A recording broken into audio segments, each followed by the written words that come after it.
पंढरपुरातील हरिभक्तपरायण धोंडू गोविंद अत्रे उर्फ धोंडोपंत काका यांचा भजनी सांप्रदायिक फड आहे. या संस्थेच्या बँक खात्यातील जवळपास 1.5 कोटी रुपयांची रक्कम काही जणांनी अनधिकाऱ्याने काढून त्याचा गैरव्यवहार केला आहे, अशी फिर्याद पंढरपूर प्रथम वर्ग न्यायालयात दाखल झाली आहे. अनेक वर्षांची परंपरा असलेली ही संस्था असून चंद्रभागा तीरावर 4 लाख वारकरी संलग्न आहेत. ते महाराष्ट्र, कर्नाटक, आंध्रमधून येतात, मठात राहतात, भजन आणि अन्य कार्यक्रम तसेच अन्नछत्रही चालवले जाते. या फडासाठी अनेक वारकरी 100 ते 50 हजार रुपयांपर्यंत देणगी देतात. धान्य आणि अन्य वस्तू रूपानेही भेट देतात. धर्मादाय ट्रस्टकडे कोणताही चेंज रिपोर्ट नसताना तानाजी हुळकर यांनी दोन्ही बँकेच्या मॅनेजरना मॅनेज करून खात्यामधील पैसे काढले आहेत. हे पैसे कुठे वापरले याचाही हिशोब दिलेला नाही. माहिती विचारणाऱ्या वारकऱ्यांना मारहाण केली जाते. नवीन निवड झालेल्या माझ्यासह पदाधिकाऱ्यांनाही संस्थेत येऊ दिले जात नाही, अशी माहिती नारायण सुरवसे आणि त्यांच्या अनेक सहकाऱ्यांनी पत्रकार परिषद घेऊन दिली आहे. राहणार सोलापूर.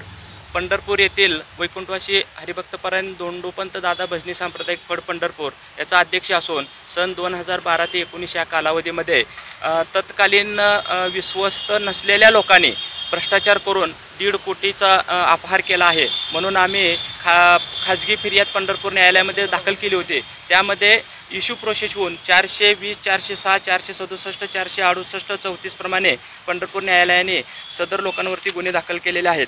त्यामध्ये तानाजी शिवाजी होळकर, अरुण बापू पाटील, संगय्या अप्पा स्वामी, वैजनाथ मारुती माने, बालाजी कोल्हे, गुंडेराव चवले, मच्छिंद्र शेळके, बाळू शेळके, अरुण ताकोने व तत्कालीन उस्मानाबाद जनता सहकारी बँकेचे मॅनेजर वसंत भातलवंडे व विश्वास देशमुख या लोकांवरती सदर 420 प्रमाणे गुन्हे दाखल झाले असून त्यांना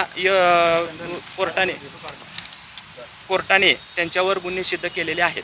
कोण बँकवाले कसे सहभागी आहेत? बँक मॅनेजरने अधिकार आहेत किंवा नाहीत याची कसली खातरजमा न करता लाखो रुपये विड्रॉल करून दिलेले आहेत.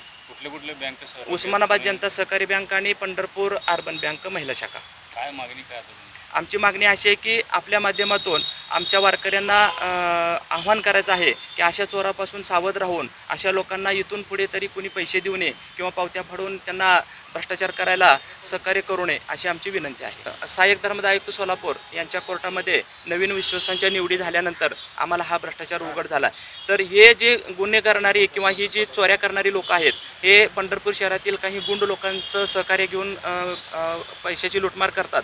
तर अशा लोकांवरती मोकांतर्गत कारवाई करावी अशी महाराष्ट्र शासनाला मुख्यमंत्री व उपमुख्यमंत्री साहेबांना आमची विनंती आहे. या पत्रकार परिषदेत बाळकृष्ण चव्हाण, राम माने, तुकाराम दळवी, श्यामसुंदर चव्हाण, एकनाथ काळे आदी उपस्थित होते.